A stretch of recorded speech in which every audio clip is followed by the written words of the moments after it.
එක් මසාලා එකක් මම කොහොමද හැදුවේ කියලා. මම මේ වීඩියෝ එකේ එග් මසාලා එක විතරයි දාන්නේ. මොකද ඒක ස්පෙෂල් කියලා මට හිතුණා. ඉතින් මේක මම මේ වට්ටෝර මම වෙන තැනකින් තමයි දැකලා නිකන් මට හදලා බලන්න හිතුණා. හැබැයි මම මේකට අලුත් වෙනස්කම් ටිකකුත් කරා. ඔයාලා බලන්න කොහොමද කියලා හදලා බලන්න අනිවාර්යෙන්. ඉතින් අපි වැඩි කතා කරන්නේ නැතුව යමු අපේ එග් මසාලා එක හදන්න. Hey guys, ඔන්න මම්මගේ අලුත්ම vlog එකක් අරගෙන ගොඩ කාලකට පස්සේ ආවා. ඉතින් ඔන්න මේ පාර cooking vlog එක තමයි තියෙන්නේ. මම මේ පාර හදන්නේ එග් මසාලා එකක්. ඉතින් මේකට ඕන වෙනවා බිත්තර. ඒක ඔයාලට කැමති ප්‍රමාණයක් ගන්න පුළුවන්. මොකද අපි මේකේ බිත්තරේ දෙකට කපලා උයන හින්දා ඔයාලට අවශ්‍ය විදිහට ඔයාලා එක හදා ගන්න. ඒ වගේම අපිට ලුණු, සුදු ලුණු, තක්කාලි, කරපිංචා, එතකොට මිරිස්, ඒ වගේම අපිට මෙතන ඕන වෙනවා ඉඟුරු පේස්ට් එකකුයි, තක්කාලි පේස්ට් එකකුයි, කොත්තමල්ලි පේස්ට් එකකුයි. මෙතන ළමයි මම ළඟ ඒ පේස්ට් තුන තිබ්බේ නැහැ. ඉතින් මම ඒවා බෙන්ඩර් කරලා කුඩු කරලා තමයි පේස්ට් එක හදාගත්තේ. ඉතින් ඔයාලා ගාව ඉඟුරු පේස්ට්, එතකොට සුදු ලුණු පේස්ට්, තක්කාලි පේස්ට් ඔයාලා ළඟ තියෙනවා නම් ඔයාලා මේ වගේ ඒ ද්‍රව්‍ය ගන්න ඕනේ නැහැ. පේස්ට් එක විතරක් පාවිච්චි කරන්න. ඉතින් මේ තියෙන බඩ ටික මෙතන ඔයාලට අවශ්‍ය විදිහට කොළු බඩු දාගන්න පුළුවන්. සුවඳ ගහන්න, ගුණවත්භාවය රකින්න, කුරුඳු, එතකොට ඕගොන්ට සැරට ඕනේ නම් චිලි පේස්ට් වගේ දේවල් පාවිච්චි කරන්න පුළුවන්. අර ඒ වගේ ඕගොල්ලෝ කැමති විදිහට මේක පාට කරගන්න, රස කරගන්න අනිකුත් දේවල්, අනිකුත් රසකාරක දාන්න පුළුවන්. ඉතින් ප්‍රධාන වශයෙන් මේ ටික විතරයි ඕන වෙන්නේ. ඉතින් මුලින්ම මම කළේ ඉතින් මේ බිත්තර ටික තඹ ගත්තා හොඳට.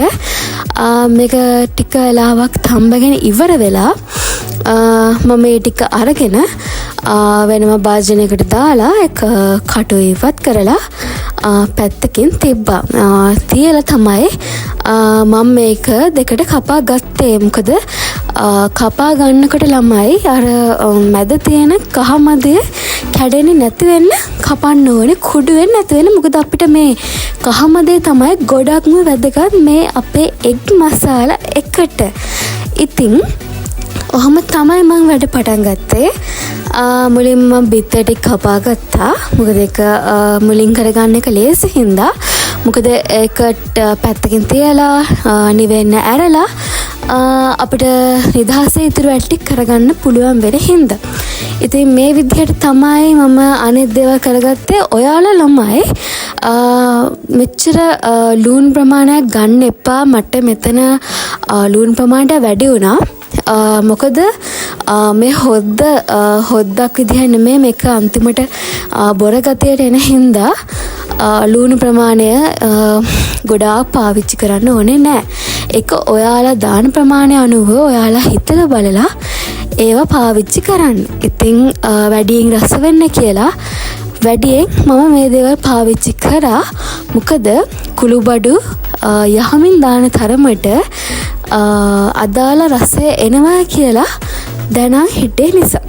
ඉතින් මේ විදිහට තමයි මම බඩ් ටික අරගෙන කපලා වෙන් කරගත්තේ.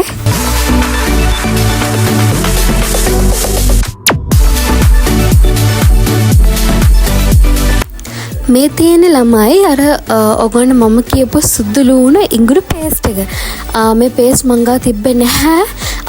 ඉතින් ඒ හින්දා මම මේක පේස්ට් එකක් වගේ හදා ගන්නවා කියලා මම ඔයගොල්ලන්ට කිව්වා. ඒතර මේ තියෙන්නේ කොත්තමල්ලි පේස්ට් එක. එතකොට ඔයාලා ළඟ මේ පේස්ට් තියෙනවා නම් ඔයාලා ඒව පාවිච්චි කරන්න.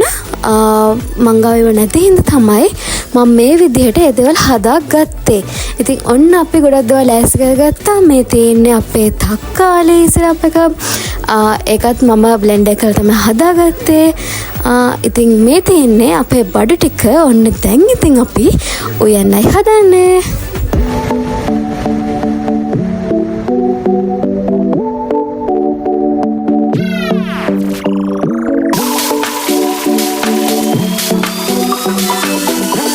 ඔන්න අපි ඉතින් මේකට මුලින්ම තෙල් ටිකක් දානවා. ඊට පස්සේ තෙල් ටික රත් වෙන්න කලින් ගම්බිරිස් ටිකක් දානවා. එතකොට මේකට මම මේකම ගම්බිරිස් ඊට පස්සේ කහ ඊට පස්සේ මම මේකට මිරිස් දානවා. මේ වගේ අදාළ කුළුබඩු ජාති ටික මම මේ විදිහට තෙල් එකට මුලින්ම දා ගන්නවා.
ඉතින් මේ වගේ කහ ගම්බිරිස් එතකොට මිරිස් ලුණු වගේම චිලි පේස්ට් දාලා හදාගත්ත මේ පේස්ට් එකට මම මෙන්න මේ වගේ අපි අර ඉස්සෙල්ලා තම්බලා තියාගත්ත බිත්තර ටික මේ වගේ තියෙනවා. හොඳට බලාගෙන ළමයි කහ මදේ තියෙන පැත්ත තමයි මේ විදිහට තියන්න ඕනේ. මේ විදිහට තියලා ටික වෙලාවක් තියලාම ආයි සුදු මදේ පැත්ත හරවලා ආපහු කහ මදේ පැත්ත හරවලා සැරින් සැරේ මේක කරන්න ඕනේ බල මොකද සමහර වෙලාවට මේක පිච්චෙන්න ඉඩ තියෙනවා. සමහර වෙලාවට මේක බාගට හැදෙන්නත් ඉඩ තියෙනවා.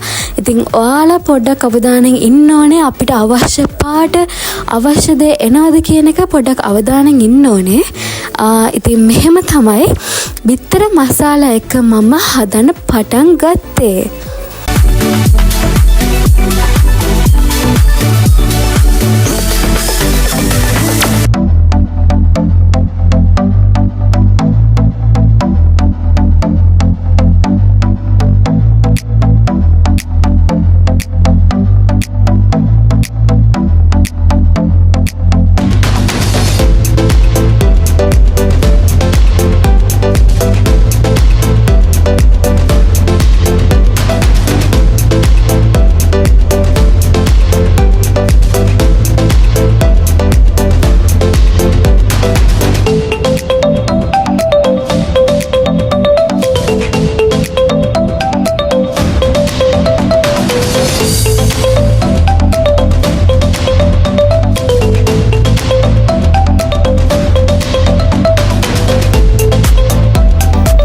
ඉතින් ළමයි ඔයාලට පේනවනේ මං කිව්වා වගේ මේක හොඳට දැන් බැදිලා තියෙන්නේ. ඉතින් මේ වගේ අනිත් පැත්ත හරවන්න ඕනේ සැරින් සැරේ මේකේ හරි පදම ගන්න නම්. මොකද සමහර වෙලාවට අපිට අවශ්‍ය විදිහට මේක බැදෙන්නේ නැහැ. ඉතින් මේක රන්වන් පාට වෙනකම් මේ වගේ ඔයගොල්ලෝ බලන්න ඔයගොල්ලන්ට ඇති කියලා හිතන මට්ටමට ආවහම මේ ටික ලිපෙන් ගන්න. ඉතින් එතකන් මේ විදිහට අනිත් පැත්ත පෙළ මේ විදිහට පැත දෙක වෙනස් කර මේ වගේ තියලා තියන්න. ඉතින් මෙහෙම තමයි අපි එක් මසාලා එක හදන්න පටන් ගත්තේ. දැන් ඉතින් අපි අවසානටම ඇවිල්ලා තියෙන්නේ ඉතින් ඊට පස්සේ ඔයගොල්ලෝ කරන්න ඕනේ වෙන භාජනයක් අරගෙන එකට තෙල් දාලා ඊට පස්සේ දාන්න ඕනේ මේකට අබ ටිකක්. ඉතින් අබ ටිකක් දාලා ඊට පස්සේ ටිකක් වෙලා මේක බැදෙන දීලා ඊට පස්සේ අපි අර කපාගත්ත ලුණු, සුදු ලුණු, කරපිංචා, කුරුඳු ඒ හැමදේම මේකට දාලා හොඳට බැද ගන්න ඕනේ. මුලින්ම හරියට ඕගොල්ලෝ තෙල් දානවා වගේ. ඉතින් හොඳට ඒ ටික කරගෙන ඊට පස්සේ තමයි ළමයි මේකට කොත්තමල්ලි කුඩු පේස්ට් එක, එතකොට සුදු ලුණු පේස්ට් එක, ඒ වගේම අන්තිමට තක්කාලි අපේ සිරප් එක මේකට එකතු කරන්නේ. ඉතින් ඔයාලා බලන්නකෝ.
ඉතින් ළමයි ඔන්න මං කිව්වා වගේ අපි අර ඉස්සර ලෑස්ති කරගත්ත හැමදේම දැන් දැම්මා. මම ඊළඟට ගම්පිරිස්කුට් ටිකක් තව වැඩිපුර දාලා මේකට දැම්මා අපි අර කුඩු කරගත්ත කොත්තමල්ලි පේස්ට් එක. ඒන් ටිකක් දාලා මිරිස් ටිකක් දැම්මා. මොකද මට හිතුණා මේකට ලුණු ටිකක් හැම තව දාලා තව ටිකක් මේකට දේවල් එකතු කරලා බලන්න ඕනේ කියලා. මොකද මම දැන් ඒ දේවල් දැම්මේ බිත්තර වලට උනාට මේක හොද්දක් හින්දා මට හිතුණා ඉතින් මේකටත් එකතු කරලා බලන්න ඕනේ කියලා. ඉතින් ඔයාලා රස බලන්න, රස බලලා ඒ අනුව කුළුබඩු එකතු කරගන්න. මන් දැම්මයි කියලාම දාන්නත් එපා. ඉතින් සමකද මගේ හදන විදිහට නෙමෙයි සමහරට ඔයගොල්ලන්ගේ හැදෙන්නේ. ඉතින් ඔයාලා සමහරට එකතු කරන විදිහ වෙනස් වෙන්න පුළුවන්. ඉතින් ඒ හින්දා හරියට බලලා කරන්න. ඉතින් මම මේකට තව වතුර ටිකක් එකතු කරා. මොකද හොදි ගතිය එන්න ඕන හින්දා.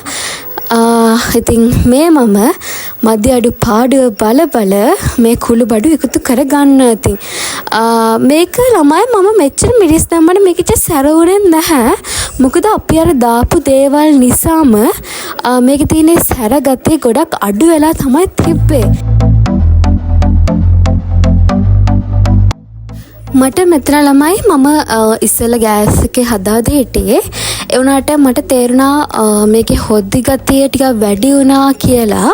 ඉතින් මං ඒක හරියට කරගන්න මම මේ දරලිපට මේක අරගෙන ආවා. මොකද මට මේක ඉක්මනටම තම්බ ගන්න ඕනේ හින්දා. ඉතින් ඒ විදිහට ගෙනල්ලා මම ටික කළා තියලා අර අපි හදාගත්ත බිත්තර ටික මෙන්න මේ කහමදේ උඩට හිටෙන ආකාරයට මේ විදිහට මේ අපි හදාගත්ත හොද්දට තමා ගත්තා. ඉතින් මෙහෙම තමයි ඉතින් අපේ බිත්තර මසාලයක හැදුනේ.